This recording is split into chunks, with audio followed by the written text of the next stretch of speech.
Breaking news చూస్తున్నాం. తెలుగు రాష్ట్రాల్లో సంచలనం సృష్టించిన సృష్టి ఫెసిలిటీ ఆసుపత్రి కేసులో ఈడీ రంగం ప్రవేశించింది. ఈ కేసుకు సంబంధించిన పూర్తి వివరాలను పోలీసుల నుంచి కోరుతూ ఈడీ లేఖ రాసింది. ఈ కేసులో ఉన్న కీలక అంశాలపై సమగ్ర విచారణ చేయాలని నిర్ణయించుకుంది. చైల్డ్ ట్రాఫికింగ్ కేసులో డాక్టర్ నమ్రత ప్రధాన నిందితురాలిగా తేలింది. మొత్తం 86 మంది పిల్లలను చైల్డ్ ట్రాఫికింగ్కు పాల్పడినట్లు ఆరోపణలున్నాయి.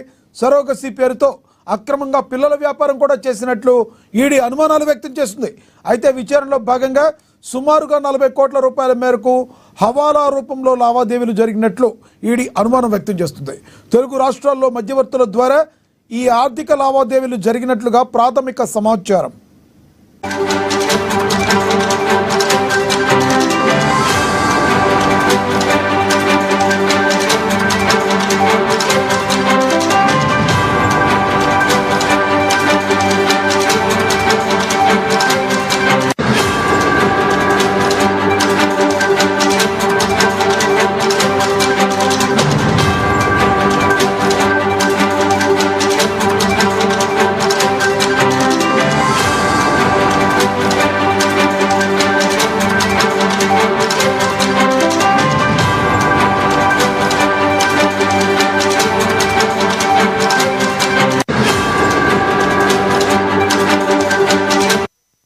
వాహనంలో ప్రసవమని నమ్రతని ఉంచారు.